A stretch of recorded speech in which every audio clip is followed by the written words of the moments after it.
Hello everyone, good morning students, welcome again. स्वागत है आपका अपने साइंस के यूट्यूब चैनल पे।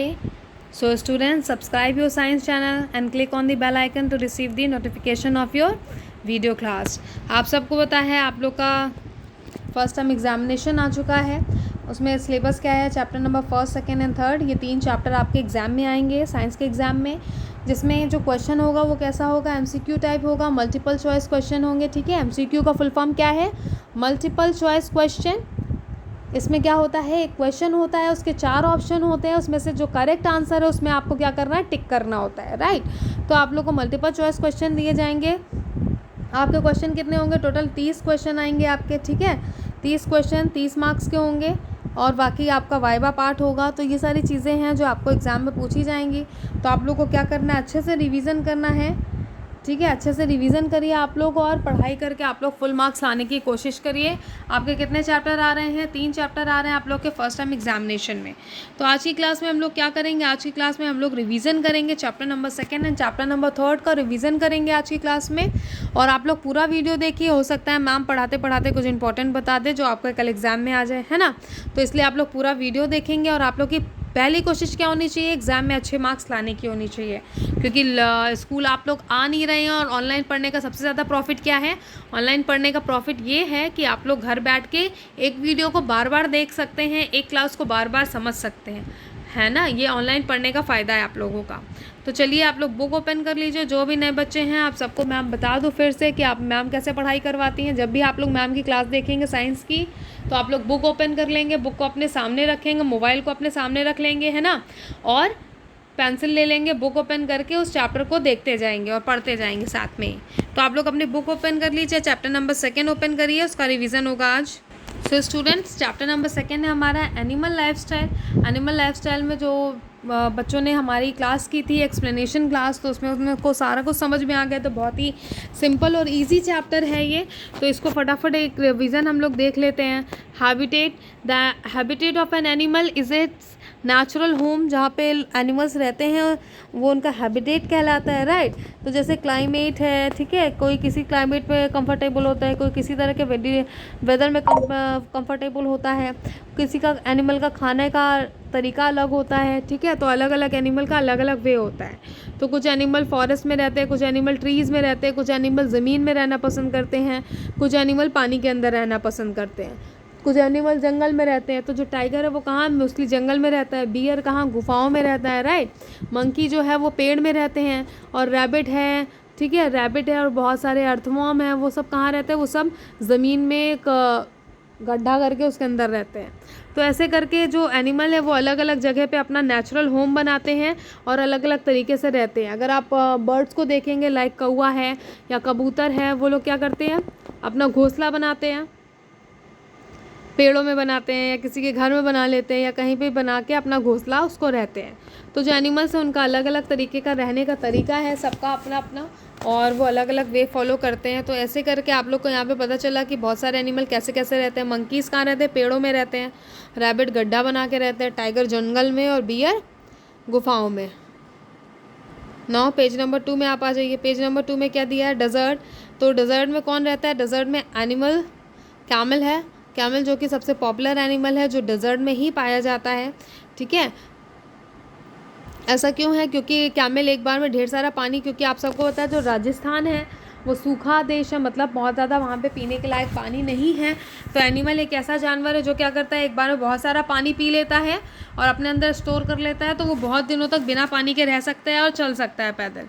ठीक है, तो इसलिए वहाँ पे ज़्यादातर कैमल का इस्तेमाल किया जाता है जिससे वो हेल्दी रह सके।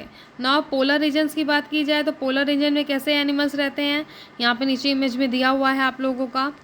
पोलर बियर, पेंगुइन, सील्स, ठीक है, वालरस, ये सारे पोलर रीजन में होते हैं। इनकी स्किन कैसी होती है, मोटी होती है। आप सब देखेंगे सबकी स्किन मोटी है। ऐसा इसलिए होता है जिससे, जो कि वहाँ का टेम्परेचर बहुत कम होता है, बहुत ज़्यादा ठंड होती है पोलर रीजन्स में, और इन लोग को ठंड से बचाने के लिए ऐसा स्किन इनका होता है। नाउ एक्वेटिक रीजन की बात की जाए तो एक्वेटिक रीजन में आ जाते हैं पानी में रहने वाले जानवर। पानी में रहने वाले जानवर जो हैं वो कहाँ पे, एक्वेटिक रीजन में रहते हैं। तो इसमें एम्फीबियंस रेप्टाइल्स, ठीक है। तो ये सारे कहाँ पे, पानी में पाए जाते हैं, कुछ फ्रेश वाटर में, कुछ लेक्स में, कुछ पॉन्ड्स में और कुछ रिवर्स में, ठीक है। तो अलग अलग एनिमल अलग अलग जगह पे पाए जाते हैं। जो ऑक्टोपस है वो समुद्र में पाया जाता है, ठीक है। फिश, स्नेक्स, वेल्स, टर्टल्स, ठीक है। अगर यहाँ पे फ्रॉग की बात की जाए तो फ्रॉग छोटे छोटे पॉन्ड में रहते हैं। तो ये सारी चीज़ें हमने ऑलरेडी पढ़ी हुई थी। फिर उसके बाद ब्रीदिंग एनिमल कैसे कैसे सांस लेते हैं। फिश के पास गिल होता है सांस लेने के लिए, ठीक है। इंसेक्ट कैसे ब्रीथ करते हैं, एक होल उनकी बॉडी में होल होता है, उससे ब्रीथ करते हैं। इस होल को क्या कहते हैं, these whole are called spiracles. Spiracle is used in breathing. Now eating habit क्या है एनिमल्स की, ये इंपॉर्टेंट है, आप लोग इसको ज़रूर पढ़ लीजिएगा। इसमें आप लोग जिन बच्चों ने स्टार नहीं बनाया वो डबल स्टार बना लेंगे। ईटिंग हैबिट बहुत ज़्यादा इंपॉर्टेंट है। ये पार्ट एनिमल्स की जो होती है वो अलग अलग ईटिंग हैबिट होती है। Like herbivorous animal, herbivorous animal कौन से एनिमल होते हैं, हर्बीवोरस और herbivorous animal eat only plant. ऐसे एनिमल जो कि सिर्फ प्लांट खाते हैं, पेड़ खाते हैं, पेड़ों की पत्ते खाते हैं, उनको हम हर्बीवोरस एनिमल कहते हैं। इसके एग्जाम्पल क्या होगा, एग्जाम्पल आप लोग इन तीनों का, हर्बीवोरस, कार्निवोरस और ओमनीवोरस का एग्जाम्पल भी याद करते जाएंगे आप लोग, और तीनों की डेफिनेशन भी आप लोग याद कर लीजिए।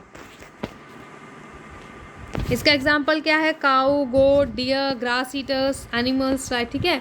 ऐसे एनिमल्स जो सिर्फ पेड़ खाते हैं या पेड़ की प्लांट पार्ट खाते हैं, उनको हम कहते हैं हर्बीवोरस एनिमल। तो यहाँ पे देखिए इमेज में दिया हुआ है हर्बीवोरस एनिमल, है ना। फिर उसके बाद कार्निवोरस एनिमल्स कौन से होते हैं, carnivorous animal eat flash of other animal.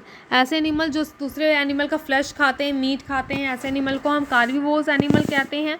तो यहाँ पे इमेज में दिया हुआ ये है लायन, ठीक है। यहाँ पे फ्रॉग है, फ्रॉग क्या करता है, इंसेक्ट्स को खाता है। स्नेक है, स्नेक फ्रॉग को खा लेता है। और स्नेक को कौन खाता है, स्नेक को ईगल खा लेता है। तो ये है कार्निवोरस एनिमल, ठीक है। ये हमारा पूरा का पूरा फूड चेन है जो कि एक दूसरे एनिमल को खा के मेनटेन होता है। तो ये कार्निवोरस एनिमल क्या होते हैं, कौन से एनिमल जो सिर्फ फ्लश खाते हैं, मीट खाते हैं। फिर उसके बाद बात आती है ओमनीवोरस एनिमल। ओमनीवोरस एनिमल क्या, कौन से एनिमल होते हैं, जो कि फ्लश भी खाते हैं और प्लांट को भी खाते हैं, ठीक है। ओमनीवोरस और omnivorous animal eat both plant and other animal, ठीक है। ऐसे एनिमल जो प्लांट भी खाते हैं और दूसरों एनिमल्स को भी खा जाते हैं, उसको हम कहते हैं ओमनीवोरस एनिमल। तो यहाँ पे एग्जांपल में आप देख सकते हैं, डियर क्या कर रहा है, फिश भी खा रहा है, और यहाँ पे प्लांट में मतलब हनी भी है, उसे भी खा ले रहा है। क्रो क्या करता है, चींटियों को भी खाता है और नॉर्मल चीज़ें भी खा लेता है। तो ये सारी चीज़ें हैं। फिर उसके बाद एक्वाटिक एनिमल्स की बात करेंगे। Adaptation for movement. तो अलग अलग एनिमल अलग अलग तरीके से मूव करता है। कुछ एनिमल क्या होता है, रेंग करके चलते हैं, कुछ पैरों से चलते हैं, है ना, कुछ पैरों से चलते हैं, कुछ रेंग के चलते हैं, कुछ फ्लाई करते हैं, जैसे कौवे, चिड़िया उड़ के चलते हैं, ना। सबका अपना अपना तरीका है, अलग अलग वे है चलने का।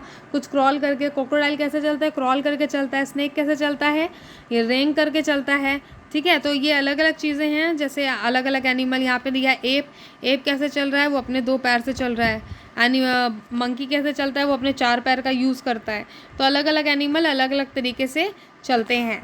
Insect have 6 legs. तो आप लोग ने अपने घर में मकड़ी देखी होगी, स्पाइडर देखा होगा, उसके कितने होते हैं, 6-7 लेग होते हैं, और वो अपने पैरों से चल के एक दीवार से दूसरी दीवार पे जाते हैं। और वहीं पे अगर बात की जाए बटरफ्लाइज की, बीज की, तो इन सब के पास क्या होता है, विंग्स होते हैं। तो ये लोग एक जगह से दूसरी जगह उड़ के जाते हैं, है ना।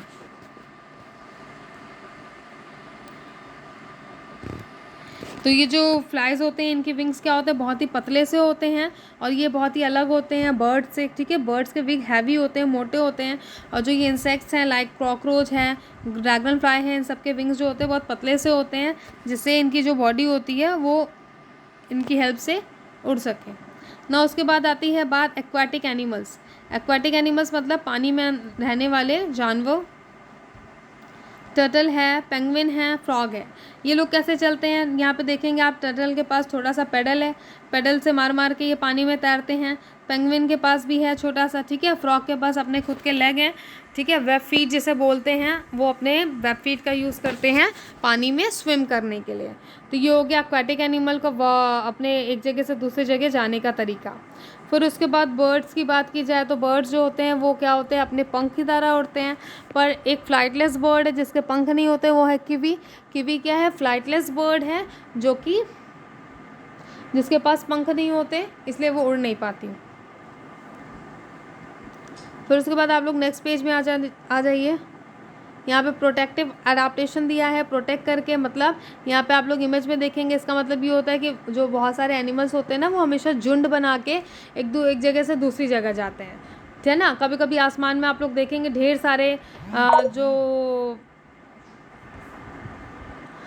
सारे जो एनिमल्स है वो क्या करते हैं, झुंड बना के चलते हैं। जैसे यहाँ एनिमल्स को देखेंगे, एलिफेंट है, ये क्या कर रहा है, झुंड बना के एक जगह से दूसरी जगह जा रहा है।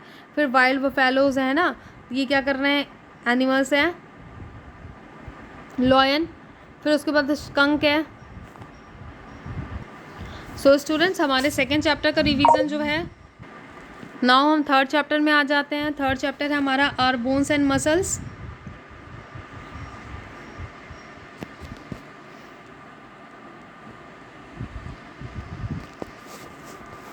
ठीक है, तो आप सबको पता है कि हमारी बॉडी किससे बनी है, सेल से बनी है। बहुत सारे छोटे छोटे सेल मिलके टिश्यू बनाते हैं, टिश्यू से ऑर्गन बनता है, ऑर्गन से ऑर्गन सिस्टम बनता है, फिर एक ह्यूमन बॉडी बन जाती है। तो ये हमारा वे है। तो ये सारी चीज़ें मैम आपको बहुत ही एक्सप्लेन वे में ऑलरेडी पढ़ा चुकी हैं। Skeleton system, muscular system, nervous system, इस पर तो मैम ने एक पूरी वीडियो बनाई हुई थी, तो आप सब स्टूडेंट्स ने देखा ही होगा। ठीक है, respiratory system, digestive system, circulatory system, excretory system, ये सारे सिस्टम के बारे में मैम ने ऑलरेडी बहुत ही ज़्यादा डीप वे में पढ़ाया हुआ है। 7 सिस्टम जो बॉडी के होते हैं, इसकी एक सेपरेट वीडियो है, वो आप लोग पुरानी वीडियोस में जा कर के देख लेंगे। ठीक है, तो यहाँ पे स्केलेटन सिस्टम ही, ये हमारा पूरा स्केलेटन जो हमारी बॉडी में प्रेजेंट होता है, ये कि इसका काम क्या होता है, it give shape and support to our body, हमारी बॉडी को शेप देता है, सपोर्ट देता है। ठीक है, तो ये काम होता है हमारे स्केलेटन सिस्टम का। तो हमारी पूरी बॉडी में कितनी हड्डियाँ होती हैं, 206। हमारी पूरी बॉडी में 206 टाइप की बोन होती है। ठीक है, फिर उसके बाद when you were a baby you had more than 350 bones. ठीक है, तो जब एक छोटा सा बेबी होता है उसके 350 से ज़्यादा बोन होती है, लेकिन जैसे जैसे वो बड़ा होने लगता है उसकी बोन जॉइंट होती है, तो वो टोटल कितनी रह जाती है, 206। फिर उसके बाद स्कूल हमारा ऐसा दिखता है। ये सारी चीज़ें हम पढ़ चुके हैं। ठीक है, बैकबोन को दूसरे नाम से जाना जाता है जिसको स्पाइन कहते हैं। फिर उसके बाद बात आती है रिब केज की। तो हमारा रिब केज ऐसा होता है जिसके अंदर हमारा हार्ट और जो और भी हमारे बॉडी ऑर्गन्स है वो क्या होते हैं, सेफ़ होते हैं, सुरक्षित होते हैं, हार्ट एंड लंग्स। फिर उसके बाद बात आती है मूवेबल और नॉन मूवेबल हमारा जो जॉइंट्स हैं। ठीक है, वो उनकी बात आ जाती है। तो यहाँ पे देखेंगे आप 4 लिम्स, हैंड है हमारा। ठीक है,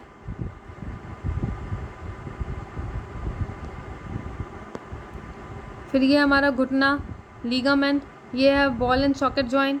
बॉल एंड सॉकेट जॉइंट का क्या काम होता है, जब हम चलते हैं तो हम अपने पैर को आगे पीछे घुटनों से मोड़ लेते हैं, तो ऐसी बॉल लगी रहती है जिसके कारण हमारा जो पैर है वो आगे पीछे मूवमेंट करता है। तो ये सारे आप लोग जितने भी यहाँ पे जॉइंट्स दिए हुए हैं, ball and socket joint, hinge joint, pivot joint, gliding joint, इन सब के बारे में आप लोग जानते हैं। ग्लाइडिंग जॉइंट कहाँ पे प्रेजेंट होता है, हमारे रिस्ट में प्रेजेंट होता है। हमारी कलाई जो होती है वो पूरी तरीके से रोटेट कर जाती है, वो किस कारण होती है, जॉइंट्स के कारण ही होती है। यहाँ पे ये दोनों पार्ट इंपॉर्टेंट है, वॉलेंट्री मसल और इनवॉलेंट्री मसल्स। 2 टाइप्स के मसल्स होते हैं हमारे पास। वॉलेंट्री मसल्स कौन से मसल्स होते हैं, we use them to do all the work. ठीक है, involuntary muscles they do not under our control, जो हमारे अंडर कंट्रोल नहीं होते। लाइक हमारा स्टमक, हम जब भी खाना खाते हैं वो अपने आप उसको डाइजेस्ट करने का काम कर लेता है। रेस्पिरेटरी सिस्टम हमारा अंडर कंट्रोल नहीं होता। ठीक है, फिर ब्लिंकिंग ऑफ आइज, हमारी आंखें कभी भी झपकने लगती हैं, राइट। तो ये सारी चीज़ें हमारे कंट्रोल में नहीं होती। फिर उसके बाद ये चैप्टर यहाँ पे एंड होता है स्टूडेंट्स। कार्डियक मसल्स क्या होते हैं, हार्ट में होते हैं, प्रेजेंट होते हैं। They are the muscles of the heart. As a matter of fact, the heart is almost entirely made up of muscles. These muscles work throughout our lifetime. They do not stop even for a moment. ठीक है, 1 minute second के लिए भी हमारी heart की जो muscles होते हैं वो स्टॉप नहीं होते। तो स्टूडेंट यहाँ पे हमारा चैप्टर नंबर 2 एंड 3 का रिवीजन कंप्लीट होता है। आप लोग क्या करिए, अच्छे से रिवीजन करिए, अच्छे से सारी चीज़ें लर्न कर लीजिए और याद कर लीजिए, जिससे आप लोग को, आप सभी के अच्छे मार्क्स अच्छे से एग्ज़ाम में आपके MCQ टाइप क्वेश्चन होंगे। आप लोग को टिक मार्क करना होगा राइट आंसर को। आज की हमारी रिवीजन क्लास यहीं पे एंड होती है। Thank you.